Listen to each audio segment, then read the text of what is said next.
resolution tonight, the HST should be retained, not eliminated. So should the HST be retained? And it's another way of asking the question, why will Adrian Dix, if elected, bring it back?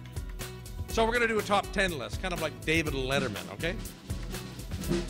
There we go. Number 10, we're going to start with this. Why will Adrian Dix, if re-elected, rather if elected, that was a Freudian slip, bring the HST back? Ancient Klingon proverb, only Nixon could go to China.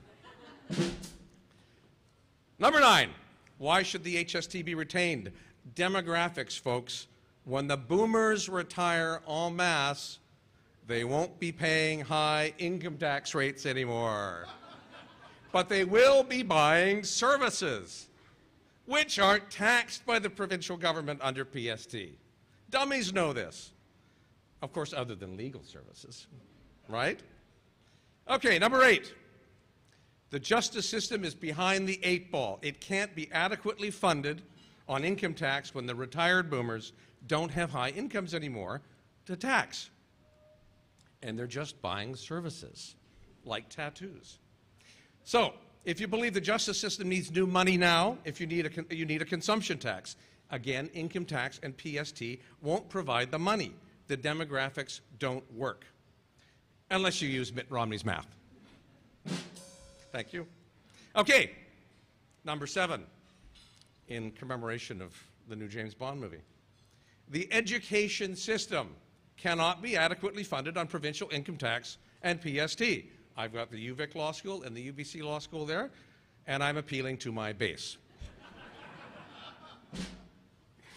Number 6. Does anyone get that number 6? I think that's quite cute, actually. Healthcare costs.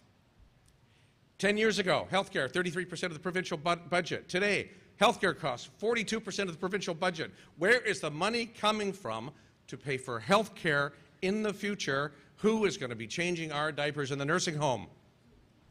So the HST has to come back in some form to pay for our legal system, to pay for our educational system, to pay for our health care, to pay for our social programs, to pay for our police departments, our fire departments, and to pay for civil society. There isn't the money for it.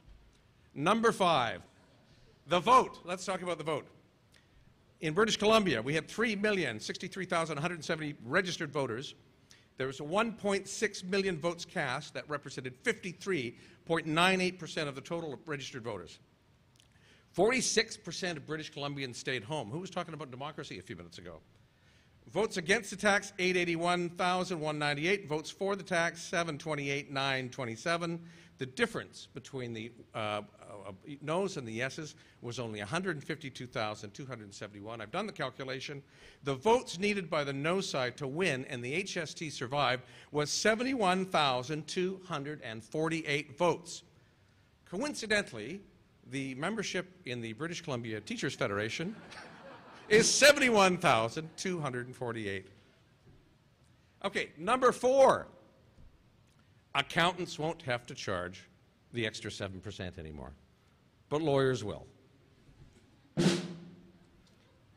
Number 3, Albertans are laughing at us.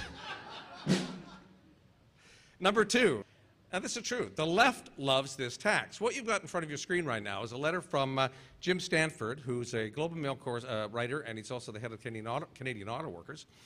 And he wrote this to his brothers and sisters, and I've got to read a portion of it. He said, the HST will not have any noticeable impact on the fairness of our sales tax system. Shifting from one sales tax to another, collecting the same amount of revenue, will not make our current tax system any more or less fair. Political opposition to the HST does not reflect a well-considered call for a fairer tax system.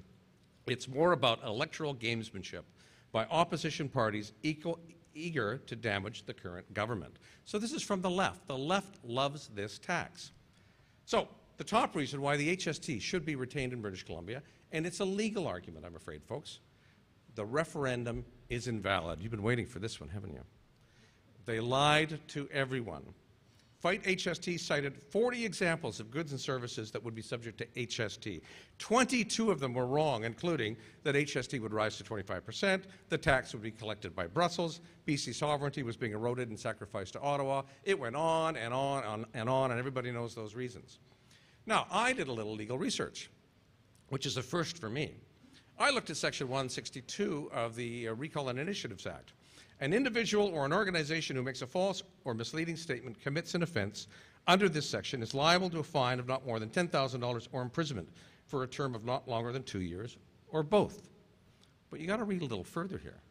Nobody's looked at Section 164. Here's Section 164. False information may invalidate recall or referendum. If an individual or organization under a recall or referendum called for under this or any other act, which includes a referendum act, wins on the basis of misleading information and was born in the Netherlands, had once been premier, and liked flowers, such recall or referendum is void.